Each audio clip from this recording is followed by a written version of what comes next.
this week, so I think we're just gonna spend the day together. I did record some clips of the chicks hatching earlier this week. They hatched on like Thursday and Friday, so I'll make sure that's in here. But today I wanted to start moving some of my seeds into these bigger pots. I was hoping to get smaller ones like pint size, but this is the only nursery pots I could find. I might order some more, maybe, but these were literally $1. And as for the chicks, I didn't hatch them all for myself. Some of them are going to be going to other homes, so I do have people coming to pick up most of them today. I'm keeping 5 for myself from this like batch. So I'll show you guys which ones I'm keeping, and I'm going to need some name suggestions because all of our chickens have names, all of our ducks have names, and these will not be the exception. And fingers crossed, because I'm hoping some of them, when they grow up, end up laying green eggs, which I don't have, and I feel like that would be really cool. And I'm also all ready to tan after I finish doing this. I just wanted to try and get the gardening out of the way before it starts to get too hot.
Hey guys, it's now the next week. It got really cold the last few days, so I've just been hibernating until the sun came back out. But I didn't want this vlog to just be all about chickens. So today we're gonna make some lemon cinnamon rolls because I bought lemons for dinner. The recipe only called for 1 for what I'm making for dinner, so the rest are going to go into baked goods. The recipe I found for these doesn't actually have cinnamon in it. It's just lemon flavored, but like in the shape of cinnamon rolls. I'm so really excited because I've never made cinnamon rolls like homemade before, and I feel like this is the perfect introduction to that. And I have my little yellow dress on, so we can match. This is from Cider. I did order the wrong size, so it is a little bit too short and more like a tunic than a dress, so I have shorts with it. But let's get started.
they got a little bit toasty, but it's okay because I think that's just the parts that melted out. I think the actual rolls are okay, hopefully.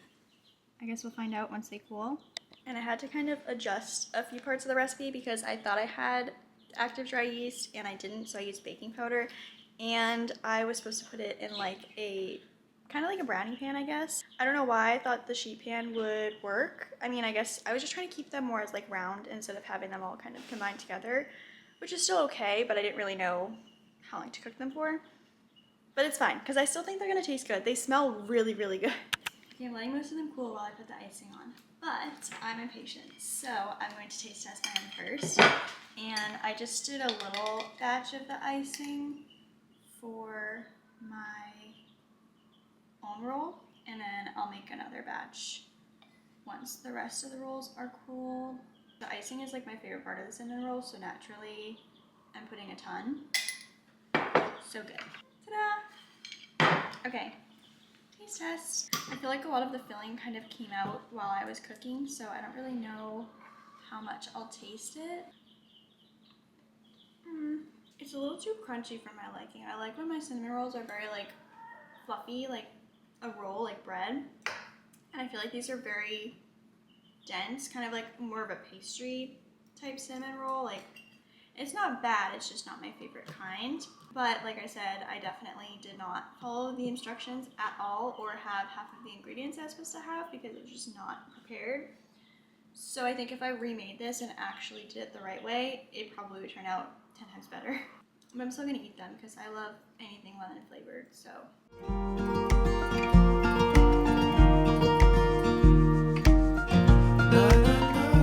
Okay, so you probably already heard them chirping in the background. If not, there they are. I brought the chicks inside the last few days just because it's been so cold, like they could not be outside. But I was about to give their little box a cleaning right now, so I thought now would be a good time to show you guys which ones I ended up keeping because the rest of them have gone to their new homes. These are the ones that I'll keep and raise myself, and they're pretty cute. I definitely like picked my favorites, but I can do that. Okay, here's chickie number 1.